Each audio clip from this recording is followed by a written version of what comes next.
O que é, meu irmão? Fé. O que é, meu irmão? Redenção. O que é, meu irmão? Pontinho.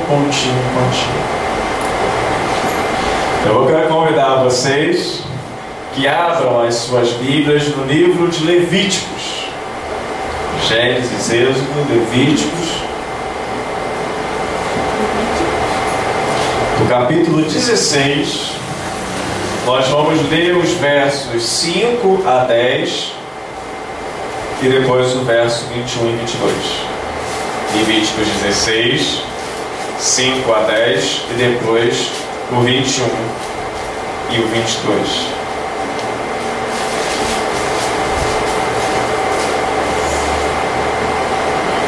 Diz o seguinte a palavra de Deus: E Deus deu a Moisés as seguintes leis para o dia do perdão. O povo de Israel entregará a Arão 2 bodes para oferta para tirar os pecados, e um carneiro para oferta que será completamente queimada. Arão pegará o touro novo na sua própria oferta para tirar os pecados, e com ela conseguirá o perdão dos seus próprios pecados e da sua família. Depois levará os 2 bodes até a entrada da tenda sagrada. Ali, na presença de Deus, o Senhor, Arão tirará a sorte entre os 2 bodes, usando 2 pedras, uma com o nome do Senhor e a outra com o nome de Azazel. O bode que pertencer ao Senhor será morto por Arão, como oferta para tirar pecados. E o bode que pertence a Azazel será oferecido ao vivo ao Senhor. Depois Arão mandará esse bode para o deserto, a fim de conseguir o perdão dos pecados do povo. Agora o verso 21 e 22. Porá as mãos na cabeça do animal e confessará todas as culpas e faltas de todos os pecados dos israelitas. Assim Arão passará para a cabeça do bode os pecados do povo, e então mandará o bode para o deserto. Será escolhido um homem para levar o animal, e ele soltará no deserto. Assim o bode irá para um lugar onde não mora ninguém, levando os pecados do povo. O que é, meu irmão? Perdão. O que é, meu irmão? Essa palavra tão gostosa, essa palavra tão bela, como na música do Stênio que a gente escutou. Ao som dessa bela palavra, aquele portão se abriu. E essa palavra era perdoado. E quando a gente olha esse texto, a gente percebe que no Antigo Testamento havia uma vez por ano, para o perdão dos pecados dos sacerdotes, um novilho que era entregue ao sacrifício. E para os pecados do povo era levado 2 bodes. Um era sacrificado, e quanto ao outro, ele era feito um ritual com ele, em que Arão colocava a mão sobre aquele outro bode, como se transferisse para aquele animal todos os pecados do povo de Israel. E aquele animal então era levado para o deserto, num simbolismo de que Deus estaria naquele momento não só perdoando os pecados do povo, mas também fazendo com que os pecados fossem esquecidos por Ele mesmo. O livro de Hebreus ele vai citar isso. Hebreus no capítulo 9, versículo 7, ele diz assim: mas somente o grande sacerdote entra na parte de trás do tabernáculo, que é o lugar santíssimo. Isso apenas uma vez por ano. Ele oferece a Deus o sangue de animais em favor de si mesmo e também pelos pecados do povo, que cometeu sem saber que estava pecando. E aí, sobre todo esse ritual que era realizado no sacrifício do animal, depois o sangue era aspergido sobre a arca da aliança, e o outro animal era lançado no deserto, depois daquele ritual em que todo o pecado do povo era transmitido para aquele animal, seguindo a descrição, dando significação para tudo aquilo que acontecia. O escritor de Hebreus, ele no capítulo 10, versículo 17, diz: depois ele diz: não lembrarei mais dos seus pecados, nem das suas maldades. Se eu fosse fazer um sermão minúsculo, um sermão de,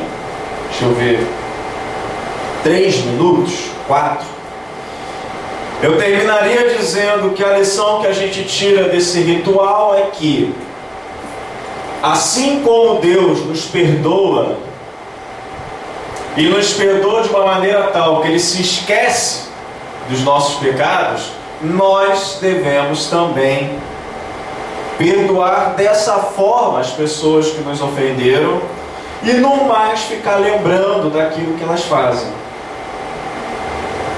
Porque é fato, né? Tem muitas pessoas que pedem perdão, são perdoadas, mas elas são também constantemente lembradas das suas faltas, quando aquele que perdoou fica lembrando, fica espetando a pessoa. A gente não tem muito essa capacidade de perdoar e simplesmente esquecer. A gente fica, às vezes a gente diz que a gente perdoa, mas a gente fica remoendo por dentro. E o que a gente tira desse texto é que a gente tem que se desafiar a ter esse comportamento, assumir esse caráter do nosso Deus, que é de perdoar se esquecendo da ofensa que a pessoa cometeu contra você. Pai Nosso, que a gente tem estudado, né, tem lido, tem falado já uns 2 domingos, ele fala disso. Perdoai as nossas dívidas ou as nossas ofensas, dependendo da tradução, assim como nós perdoamos aquele que nos tem ofendido ou aqueles que nos devem, dependendo da tradução. Porque nós devemos sim assumir o mesmo caráter desse nosso Deus. E hoje eu gostaria de tratar com você sobre o perdão. Sobre o perdão, e principalmente falar com você sobre o perdão entre irmãos da família sanguínea. Nós vamos tecer algumas coisas, alguns pequenos comentários sobre essa palavra tão cara, essa palavra tão utilizada nas nossas orações. E aí, talvez, tendo na cabeça: perdoai as nossas ofensas, assim como nós perdoamos aquele que nos tem ofendido, nós vamos seguir nessa meditação também. É bom que a gente tenha isso na nossa cabeça enquanto nós vamos tratar de tudo que a gente tem a poder tratar hoje. E nessa primeira parte de perdão entre irmãos da família sanguínea, eu quero aí incluir irmãos. Quando eu estou falando, mas também estou botando tios, eu estou também colocando esposa, esposo, primos, parentes consanguíneos. Pronto, fica melhor colocar. Parentes consanguíneos. E quando eu falo de perdão na família, eu vou lembrar de um exemplo que é primoroso. Alguém que teve Uma história que a sua história tinha tudo para que ele negasse a sua família, virasse as costas para a sua família, mas num exemplo de generosidade, num exemplo de perdão, ele volta à sua família e cuida da sua família. Eu estou falando de José. José, ele era filho de Jacó com Raquel. Dizem que Jacó era analfabeto, né? Já ouviu falar disso? Porque ele amava Raquel e não Lia. Na verdade, Jacó, ele é Labão, né? O sogro de Jacó. Ele pede para Labão a mão de Lia, porque ele amava Lia. E aí o sogro dele, então o futuro sogro, obriga que ele trabalhe durante 7 anos. E aí só depois desses 7 anos que ele ia receber a mão da filha dele. E aí a mão da filha dele não é de Raquel, ele dá de Lia, porque Lia era mais velha. E aí Jacó é obrigado a trabalhar mais 7 anos para o seu sogro, para que então ele concedesse a mão de Raquel. Por isso que a gente brinca, dizendo que Jacó era analfabeto, porque ele amava Raquel e não Lia. E aí, com Raquel, com Lia, ele tem vários filhos. A maioria das chamadas 12 tribos de Israel é tudo de Lia. Com Raquel, ele tem um filho que se chama José. Esse filho, claro, como ele teve com a esposa que ele verdadeiramente amava, era o filho preferido dele. E isso despertou a inveja dos seus irmãos. Então o que seus irmãos fizeram? Pegaram José. Se eu falar Josué de vez em quando, você não liga não, tá? É que esses nomes assim dá vontade de falar Josué, mas é José, tá? Aí você já faz você já aperta a tecla SAP. Se eu soltar um Josué, é José. E aí então eles pegam Simeão e Rúben a José para querer matar José. E aí, porque Rúben intervém, parece que dói um pouquinho a consciência de Rúben, ele impede que o seu irmão mate José e jogam ele numa cisterna. Tipo assim, a gente não quer matar, mas também eu vou largar ele aí, porque ele vai morrer de fome e de sede, mas não sou eu que vou matar. Só que acontece que alguns mercadores passam no caminho. E aí eles têm uma ideia melhor. Vamos vender José. Vamos vender José, que é o filho predileto do nosso pai. Esses mercadores vão levar José para bem longe. E aí vendem José pelo preço de 20 ciclos. 20 ciclos. Ciclos não era moeda, era peso. Era uma medida de peso. Era algo em torno de 11,7 gramas. A gente está falando então de umas 200 e poucas gramas. Isso era o valor de um escravo com menos de 20 anos, que era a idade mais ou menos de José. Você imagina, né? Um irmão que vende o seu irmão mais novo ao preço de menos do que uma barra de chocolate. Aquela barra de chocolate, eu acho que hoje está 2,65 gramas, né? Aquela barrinha um pouquinho maior. Não sei. E ele vendeu a menos de uma barrinha de chocolate. 230 e poucos gramas. E aí José ele sofre muito. Porque esses mercadores, eles vendem José para um homem influente, Potifar, o nome desse homem. Um homem influente no Egito. E aí a mulher de Potifar dá em cima de José. José, ele cai fora. Ele sai dessa tentação. Mas não adianta. A mulher mente, diz que ela foi assediada, então ele é preso. Ele é humilhado. Mas pela graça de Deus, pela fidelidade que José demonstrou E em meio a tantos perigos, a história dele muda, e para encurtar a história, ele chega a um dos postos mais altos do Egito, sendo tão somente subordinado ao faraó.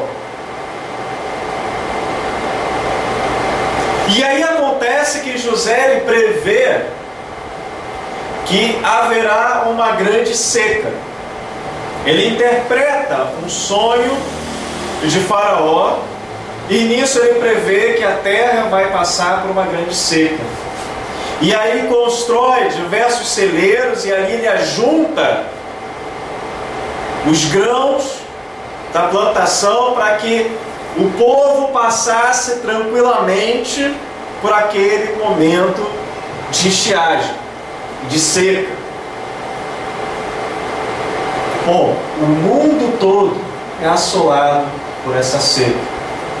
Isso também atinge aquela tribo, pequena tribo de Jacó, que agora já não se chama Jacó, não se chama Israel. E aí então eles descem para o Egito para poder buscar alimento.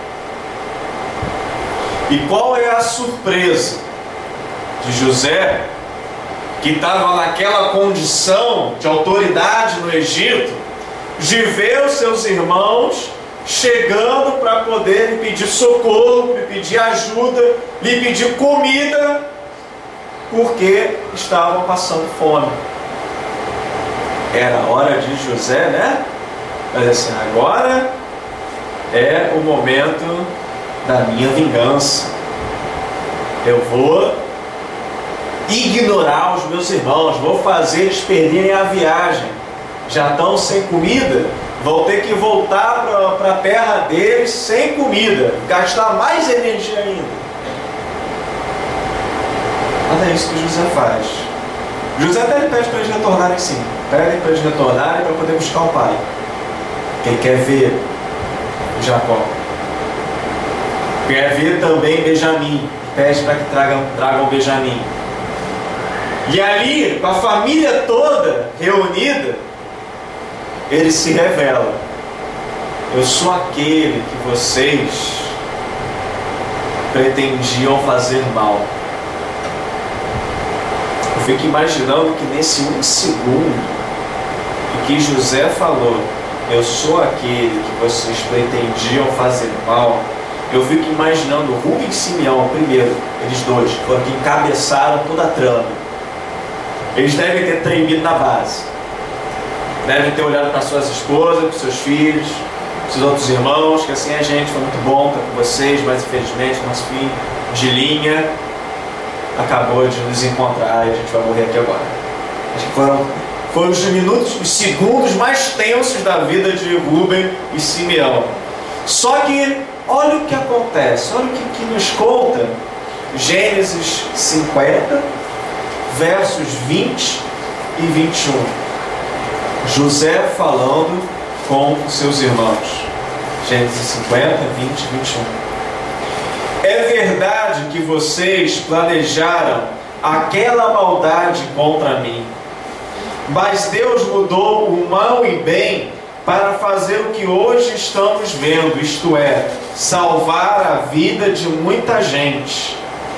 Não tenham medo, eu cuidarei de vocês e dos seus filhos.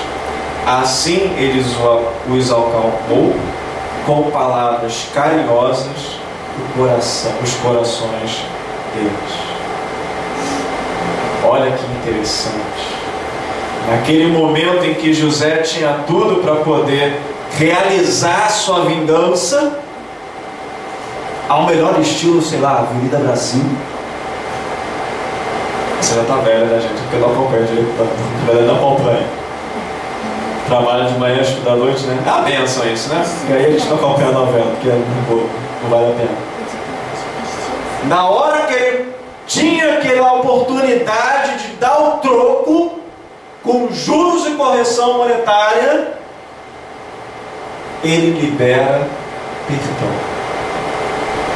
E ele não só libera perdão, como ele também se compromete a cuidar e a zelar, não só dos seus irmãos, mas como também dos seus filhos, seus sobrinhos.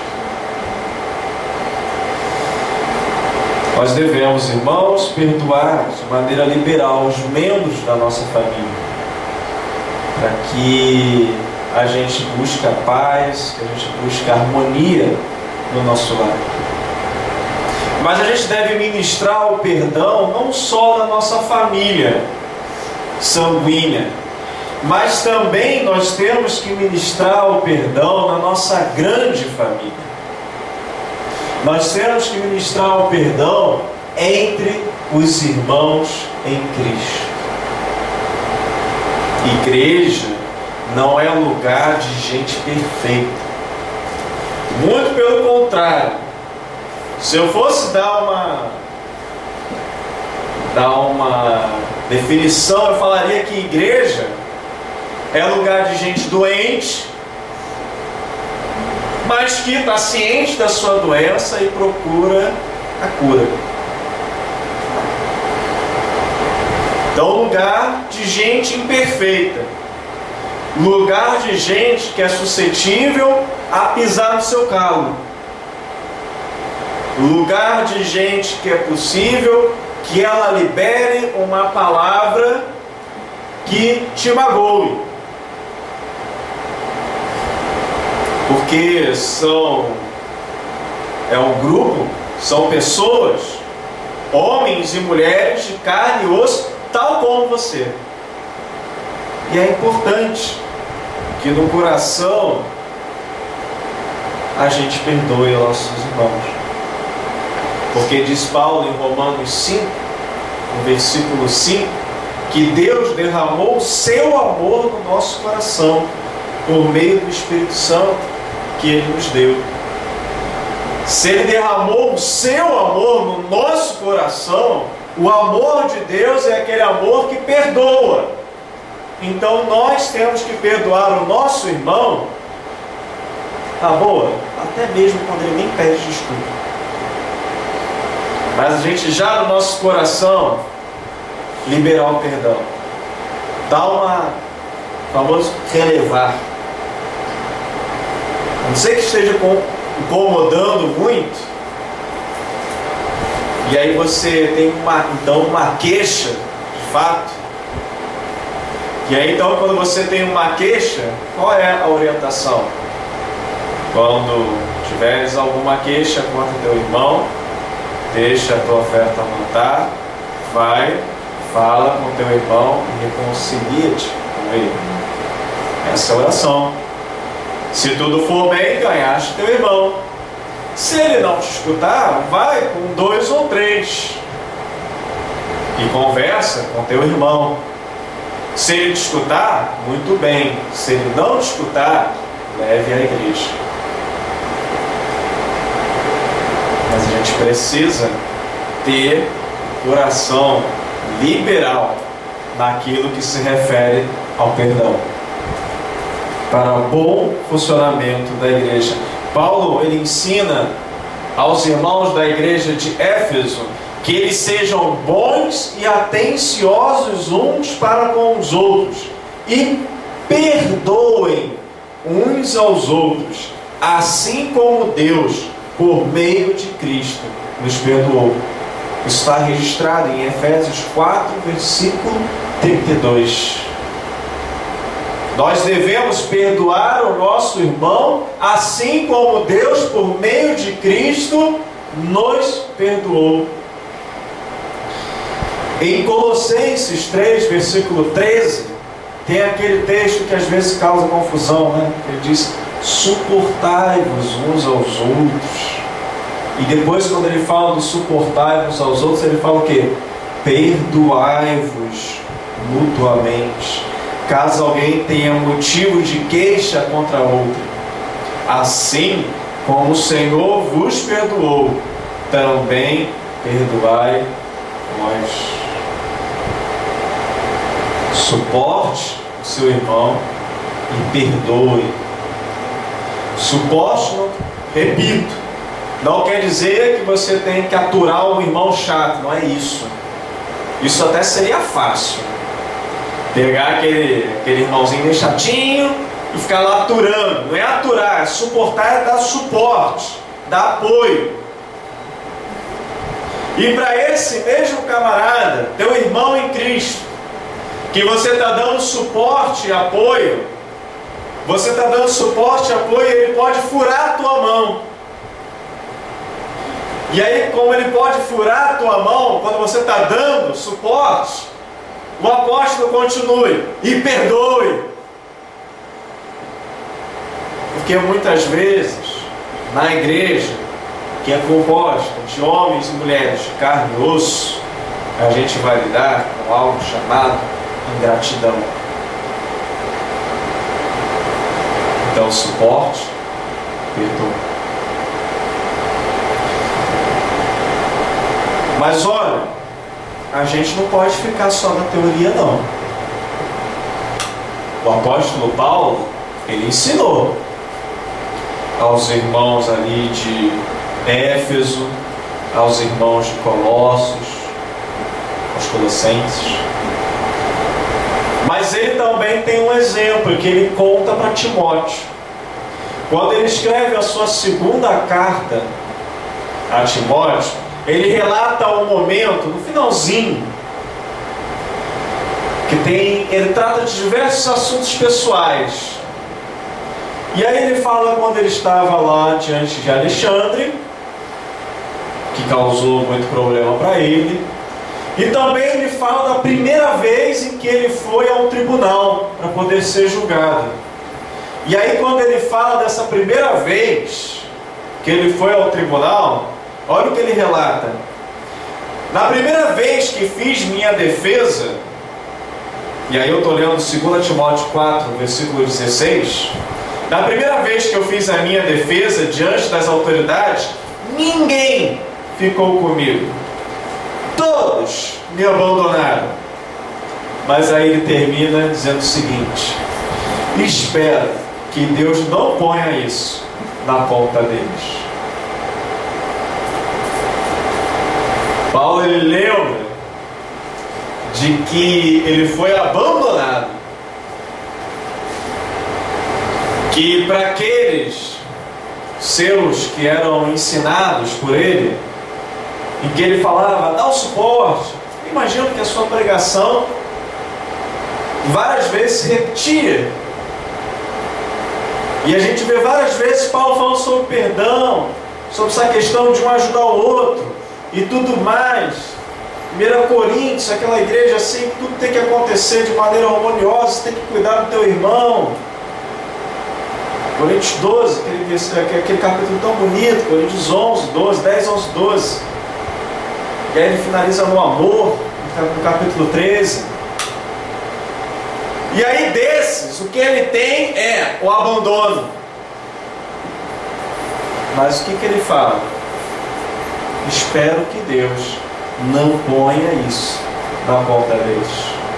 Ele libera o perdão. Se a gente fala de perdão, se a gente fala que Deus em Cristo Jesus quer perdoar o pecador, nós temos que dar o exemplo e perdoar a todos aqueles que nos abandonam, todos aqueles que nos ofendem, todos aqueles que fizeram algo contra nós. Quão difícil é isso? Eu sei também disso. Já tive decepções tão graves. Sou velho não, vou fazer 30 anos só, mas já tive decepções assim tão...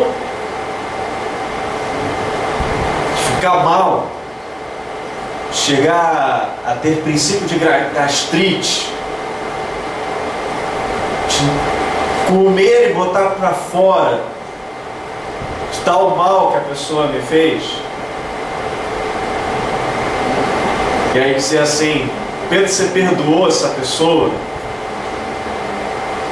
Eu nem posso dar essa resposta para te falar, porque não tenho, não tive oportunidade de encontrá-la novamente, para poder dizer que... Eu posso dizer, perdoei. Mas como eu nunca encontrei essa pessoa face a face, eu não posso te dar hoje uma resposta honesta. Eu acho que sim. Mesmo porque já estou em outro momento, né? Todas as coisas contribuíram para o bem daqueles que amam a Deus, e a minha vida caminhou e segue. Graças a Deus eu estou muito bem, obrigado. Mas foi uma grande decepção. Mas a gente precisa exercitar o perdão. Se a gente quer falar que Deus, em Cristo Jesus, quer perdoar os pecadores, a gente precisa assumir esse caráter e ser pessoas que são perdoadores. E a última coisa que eu gostaria de falar com você é que o exemplo de Paulo, ele é um exemplo bom, mas mais excelente do que o exemplo de Paulo é o perdão de Deus. É o perdão de Deus. Na antiga aliança, Deus estava sempre pronto a perdoar o seu povo quando ele se arrependia. O seu povo ou qualquer outro povo. Quando a gente olha a história de Jonas, quando ele chega à cidade de Nínive e faz aquela pregação, todos eles se arrependem. E eles não são israelitas, eles são povo estrangeiro. Todos eles se vestem de saco de pano, jogam cinzas sobre sua cabeça e pedem perdão a Deus e são perdoados por Deus. Todo momento do Antigo Testamento em que o povo ele resolveu se converter dos seus pecados e buscar a Deus e pedir perdão a Deus, ele foi longânimo, compassivo e perdoou liberalmente. Nós lemos hoje pela manhã que Deus, ele não resiste a um coração arrependido, a um coração contrito que pede perdão. As aflições todas do povo de Israel eram criadas por conta do pecado, mas Deus, ele todas as vezes perdoava o povo quando o povo se arrependia e restaurava a condição do povo, restaurava o que a gente costuma escutar no Antigo Testamento, restaurou-nos a sorte, ou seja, restaurou-nos a condição de povo de Deus, porque nós pedimos perdão pelos nossos pecados, nós nos voltamos novamente a Deus e nós assumimos que somos povo de Deus, fazendo cumprir a sua vontade. Esse é o nosso Deus. O nosso Deus em que Ele é imutável. E por esse atributo dele, a imutabilidade de Deus, que a gente tem estudado nos estudos de quinta-feira, nós já falamos sobre as Escrituras, falamos sobre Deus, Deus Pai, Deus Filho, Deus Espírito Santo. E quando nós falamos de Deus, nós falamos da imutabilidade de Deus, que Ele é o mesmo ontem, hoje e sempre. E Ele hoje também nos perdoa da mesma maneira que Ele perdoava o seu povo, se esquecendo. Por que Ele é um exemplo, algo de sobremodo mais excelente do que o Paulo ou do que o José? Porque Paulo e José fizeram retrospectiva. José falou assim: foram vocês que tramaram contra mim, mas eu perdoo vocês, vou cuidar de todo mundo. Paulo diz o seguinte: vocês me abandonaram, não ficou ninguém comigo, a minha defesa eu tive que fazer sozinho, mas tudo bem, eu perdoo, que Deus nem leve em conta aquilo que vocês fizeram. Sabe aquela coisa? Eu te perdoo, mas olha só, tu fez isso, aquilo. Deus, ele faz assim: eu te perdoo, Nem sei porque eu te perdoei, já esqueci. Faça a mínima ideia. Eu te perdoo porque você... não sei, mas eu te perdoo. Você já confessou? Você sinceramente chegou na presença de Deus arrependido e confessou o seu pecado? Ele simplesmente se esquece da sua ofensa e te dá uma nova chance. Te perdoa com carinho e com amor. Colossenses 2, versículos 13 e 14. Nós vemos como o perdão de Deus, ele é maravilhoso. Ele diz o seguinte: antigamente, vocês estavam espiritualmente mortos, por causa dos seus pecados e porque eram não-judeus e não tinham lei. Mas agora Deus os ressuscitou junto com Cristo. Deus perdoou todos os nossos pecados e anulou a conta da nossa dívida, com os seus regulamentos que nós éramos obrigados a obedecer.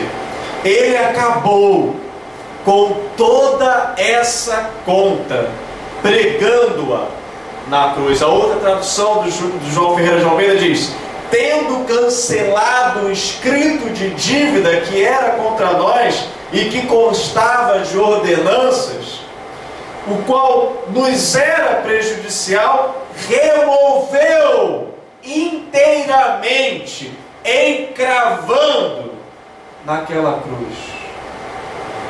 Porque a primeira ofensa que nós fazemos na nossa vida, que é quando ao invés de seguir os caminhos de Deus, a gente começa pecando e querendo fazer coisas que nos dê prazer ou que a gente acha que é melhor para nós replicamos aquilo que foi o pecado de Adão. Mas Deus, ele remove